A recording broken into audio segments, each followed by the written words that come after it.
Poetry is powerful. It can be used to weave a tapestry of storied pasts and hopes for the future.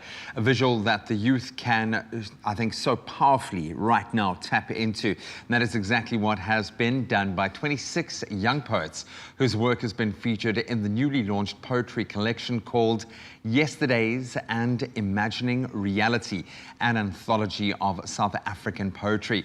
Now joining us via video call to share more about how it all came together for its launch yesterday on Human Rights Day is the Cultural Attaché for the French Embassy in South Africa, Selen Daver. Selen, very good morning. How are you?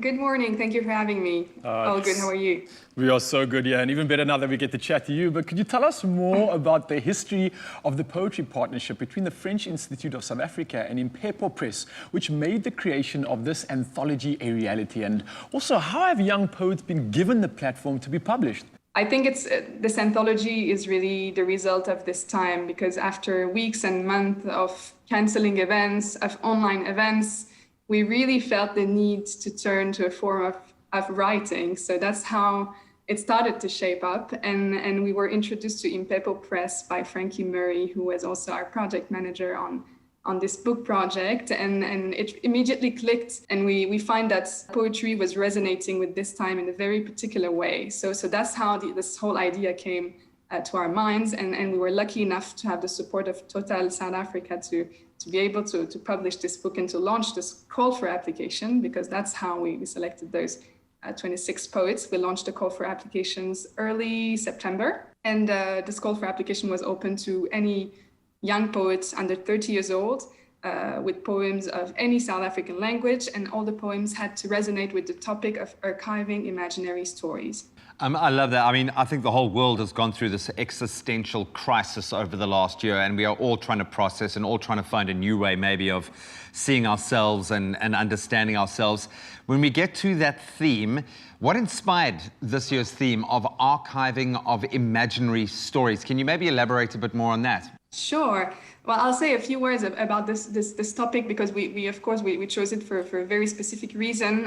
Last year was supposed to be the year of the Africa 2020 season in France, which was conceived as a not only cultural but more generally political season and an invitation to see the world from an African perspective. So there was a series of events planned in France with artists from the African continent performing, exhibiting their works, a lot of debates.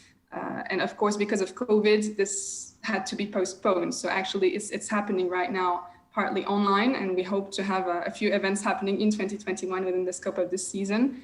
And as I said, the season it was conceived as a very political one. And one of the topics was the archiving of imaginary stories, with a direct link to memory, history, archives, what are the missing narratives, how is history told, and how this impacts the way we see the world.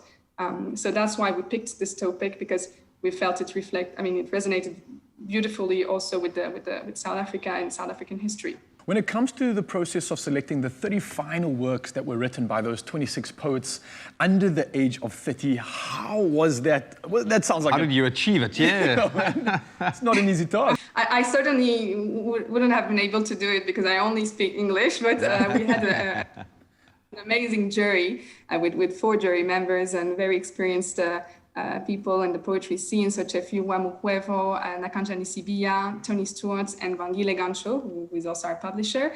And we received about 400 applications. They were all anonymous, and each jury member was pre-selecting the poems that they liked better. And it lasts, I think, in the end, 8 hours.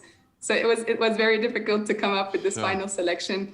I think the jury members really, it was a very thorough process, and they considered a lot of things, not only, of course, the quality of the poems, and most of them were extraordinary, but it was all about also the balance, to try to find the right balance between the personal and the political, the imaginative and the hopeful, and really to be able to have also, in terms of style, something that that made sense in terms of the overall style of the anthology. So a lot of work and debating and discussions involved in the selection. And I'm sure it's also subjective as well, which makes it so difficult. And each item of work is going to resonate differently. But of course, you want it as a body of work to resonate with as many people as possible. And the launch of the anthology took place in the midst of, I understand, the 24th time of the Writer International Festival.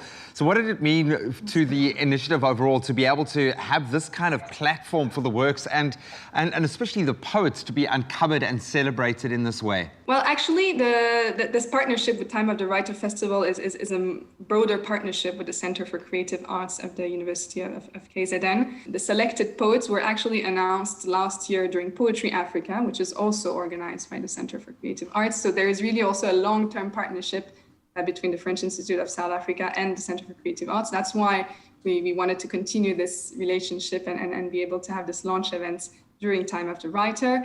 Of course, it's extremely important to have this kind of launch events because those poems are printed, you can read them, but who are the voices behind the poems? And it was extraordinary to have two poets reading their work during this launch event.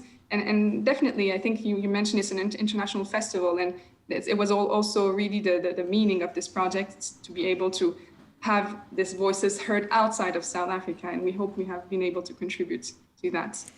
I think you definitely have an incredible opportunity for South Africans and everybody around the world, I guess, just to express, especially when it comes to the current situation we're in, and all that creativity now has a beautiful outlet. Absolutely. Yeah, fantastic stuff. Selen, thank you so much for the amount of work and effort you and your team have been putting into this and creating that platform.